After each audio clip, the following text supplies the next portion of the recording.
Who would have thought after hitting rock bottom, God blessed me with a new heart, a new job, a new home, a new car, and a new beginning with my 4 children. Hi loves, welcome back to my channel. I'm Irene, and today I will be sharing my testimony. I did my ugly cry already earlier, so this is probably attempt number 6, but I am ready. I was born and raised in the Philippines. My family was poor, and I know what it's like to live in poverty. To do number 1 and 2, not in the bathroom, bathe in the river, which was actually fun. I remember the house would get destroyed from storms and flood. Lucky if he even have food for the day. My dad eventually made the ultimate sacrifice and moved to California to escape poverty and give us a better future. I think I was only about 2. He visited once or twice a year, and the father figure at home was my grandpa. There were no cell phones back then. We would have to go to the city to use a payphone, and my parents also wrote to each other. My sister and I had the opportunity to attend a Catholic school in the Philippines where we prayed before class started, before meals, and at the end of the day. My prayer life consisted of Hail Mary and Our Father and prayer before meals. I was baptized, I received communion and confirmation. I had no idea what they meant. I thought eating the bread was cool, and some Sundays, if we had money, we would attend church, and that was more like a field trip for me. So church was something that we had to do on Sundays. I didn't know God. I never read the Bible then, but He sure knew me and my purpose here on earth. Here's my story of salvation. It is a tale about a little girl that desperately needed to be saved before Christ. I moved to California and skipped 2nd, 3rd, 4th, and 5th grade due to academics differences and age. I went straight to 6th grade for 2 months. I barely spoke English. I wasn't cool enough in school, therefore I was bullied, and it continued through high school. I did everything to fit in and hung out with the wrong crowd. I did not have much guidance at home. My dad worked 2 jobs and I barely saw him. My mom was also busy with work, and I'm sure she was going through her own stuff. Imagine leaving your whole family to move to a foreign country, and she had no one here.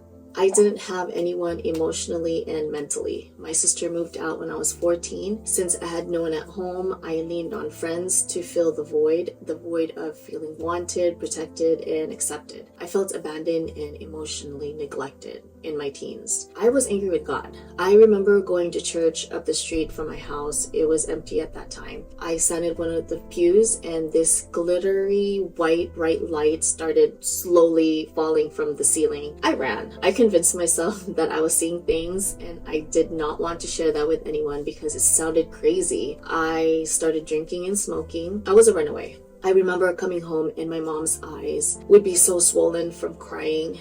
I didn't feel bad at that time because it was all about me and my feelings, and I blamed them for how I felt. I was in so much pain psychologically that I wanted to end it all for myself. I tried and failed. I was screaming for attention. I needed help. I often saw my mom praying the rosary. Little did I know she was praying to God to help me. I ran away again and came home pregnant at 16. Not by accident. I wanted a child, so someone will love me, and I needed a reason to live. I was a lost sheep.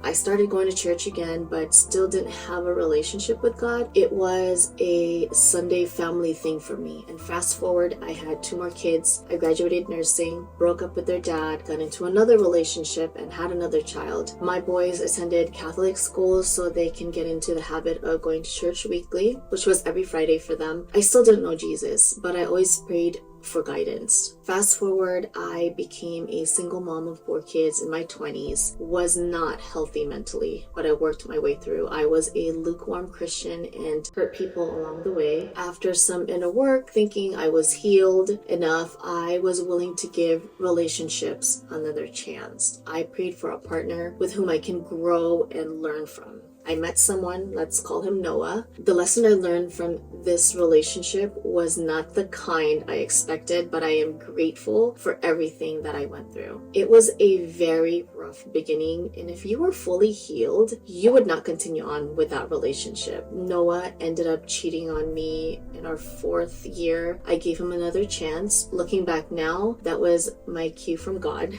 to leave. I struggled with healing after that because once another girl is involved in one way or another, you start to feel unattractive and you begin to think you're not enough and you're the problem. I glorified this man before God. I very slowly, like turtle speed, started to wake up after that incident. In 2018, I started refocusing on what I wanted to do in life. The whole, what is my true calling? In 2019, Noah left for Virginia for 3 months, and for the first time in a very long time, I felt relaxed and at ease. I did not know what that meant that moment, but looking back now, if you feel peace without them, that is a red flag. And fast forward to March 2020, I caught COVID from him after his spring training trip in Arizona. 911 was called in the middle of the night. I couldn't breathe. I was hospitalized for COVID pneumonia. I laid in that hospital bed begging for my life. No visitors were allowed, and I was not allowed to leave my room. It was so eerie. I was afraid to sleep and afraid to not wake up. And have you heard of that saying, a healthy person wants 10,000 things, a sick person wants one? I know that feeling. I wanted my health back. It was then I realized we truly only have one shot in this place called Earth. It's true when they say everybody dies, but not everybody lives. As a nurse, I took care of countless patients with terminal illness. I always told them I can only imagine. I'm not comparing myself to those with terminal illness, but when you are gasping for air and begging for your life, your thoughts can lead you to scary places. I didn't know what was next for me. Not only did COVID affect my lungs, it affected my heart as well. I had to take heart medicine to control my heart rate. It would randomly jump up to 160 while in bed, while walking, while sleeping, while doing absolutely nothing. I had to use oxygen for 4 months. I was scared. I was very scared. And after surviving that, I started working on myself in all aspects. I needed to figure out what exactly I'm here for. I started reading and listening to self-help books. I watched countless videos on how to become the best version of yourself. And in September 2020, I bought a white Tesla. Why am I talking about a car? Well, you know how you have to name the car. I wanted to name her based on how I felt in the car. The car was white, so I was thinking purity. I felt calm and at peace, so I googled those words and Serenity popped up, and that's how Serenity was born. I knew I was meant to do more and wanted to start something that served others besides me working as a nurse. I prayed and asked God if I was going in the right direction. I still get goosebumps from this story. So one rainy day, keyword rainy, I was visiting a patient and I sat there for a little bit in my car. No idea why, but I looked up and this guy was walking towards me. He asked me about the car. Don't forget it's raining, okay? He asked me if I was Filipino. I said yes. He reached in his pocket and pulled out his wallet, then handed me a cross and said, my wife is also Filipino and she's Catholic Christian. I always carry this with me, but was called to give it to you. Keep going. I wanted to start a business under Serenity, and then I needed a confirmation and I got it from that experience, and I got another one. I was visiting another patient and this older couple who lost their daughter, who was also a nurse, and I looked like her. It was a little creepy. The mom said, hold on, I have something for you. So she came out with a rosary, and a rosary with a prayer, the Serenity prayer. That was a go for me. I started my podcast in January 2021 where I shared my life story and things that I've learned thus far, did life coaching, opened an Etsy store, and my own website. Then I got into New Age, crystals, yoga, tarot cards, and oracle cards. I honestly thought the crystal had superpowers to help me communicate with God or see signs from God, sort of like a portal. Obviously, I still didn't know who God was. How I was saved. In April of last year, I took Noah to the Philippines to meet my family. This was a big move for me. I never introduced him to anyone and was not planning to until I knew he was the one. And before leaving the province, we visited Ama, and I did a quick prayer and I asked for guidance to remove the wicked from my life and deliver me from evil. Take me where you need me to be. Note, I didn't say where I wanted to be. It's where he wanted me to be, God. After that trip, things flipped like a light switch. I explained this in my breakup video. I'll link the video below. When I was given an ultimatum out of the blue, I was devastated and confused. I did not see it coming. Before going to the Philippines, we were just talking about getting a ring and buying properties. Now that I'm on the other side, that light switch was an answered prayer. I continued to pray throughout that 6-month ordeal, and every time I asked for a sign, he delivered every single time. I was falling apart. We needed to find a home. My car was gone, broke and broken. I kept hearing God's voice. Say something. And I knew exactly what it was that I needed to do. I heard many testimonial stories, and when they describe the voice, it's not an audible voice, it's a knowing or a feeling that you can't ignore. I didn't listen at first and my situation got worse. I was in need of another job. I remember going to interviews, so broken, and prayed for this one particular job. A lot of time actually passed after that interview, to the point where I thought they forgot about me. And that whisper just kept getting louder and impossible to ignore, like a fly buzzing in your ear. The voice was like, here's a deal, let's exchange. Don't fear, listen to me and I'll provide. I finally listened and did what that voice was telling me to do. And in less than a week, I received an offer letter from that job, which quadrupled my income. This was when I learned to let go and let God. I surrendered to Him. January of this year, I bought my first Bible. I couldn't stop reading it. It's literally a manual guide for life. My jaw would drop every single time I read it. I became obsessed with learning the Word. I watched videos, stories, movies, and it became a part of my daily routine. A month later in February, we had 30 days left to find a new place. As scared as I was, I gave it all to God to carry. 3 weeks left. While everyone was worried, I chose to stay in faith. God was testing me for sure. I applied for multiple homes and kept getting denied. Most were looking for a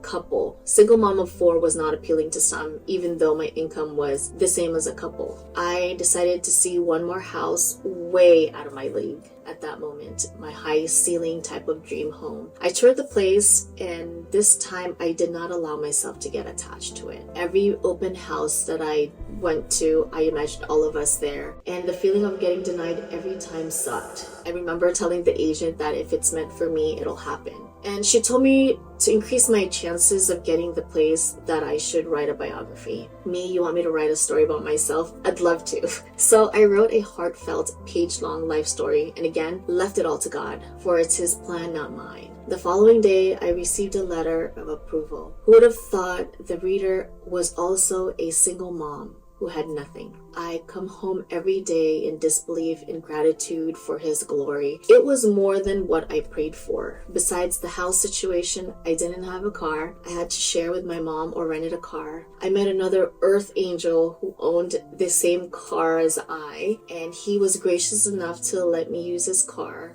during the weekdays. 1 week it wasn't available, and I prayed and asked God what I should do next. I needed a car to work, and it would be nice to get my car back. Obviously not the exact same one, but another white Tesla for Mother's Day. Got on the app and ordered a Tesla. That part was easy, but getting approved for a loan was the challenge. Last year, I wanted to get my car back so badly, but couldn't get a loan due to missed payments from when I couldn't work due to depression. From what I was told, it would take a while to recover from the aftermath of missed payments. I ordered it anyway. I followed my gut feeling. A loan officer called a week later. Her name is Melissa. I can't forget her name. I gave her all of my information. I think I told her my whole life. Same as the house situation, I stayed in faith. If it's in God's plan, it will happen.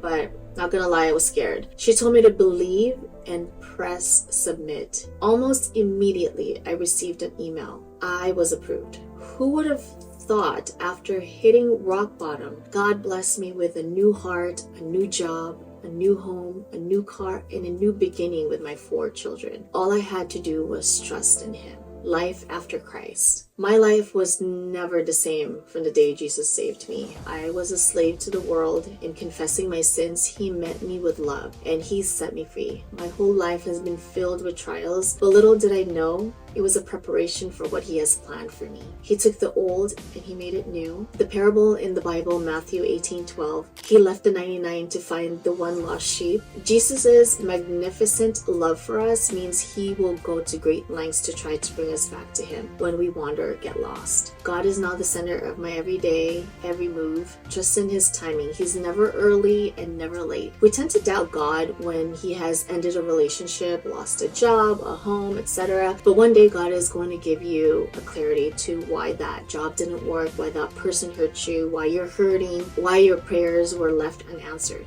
Unanswered prayers are actually answered prayers. God works in mysterious ways. Believe me, He sees it all. He does things around us to protect us. It will make sense later, I promise. Just stay faithful. He is a protector, and He has a plan for your life. If you listen to Him and follow with purpose, life gets so much easier. And with God's armor on, on, I can see and feel what is of Him. Because listen, if you're confused about something or someone, it's not from God.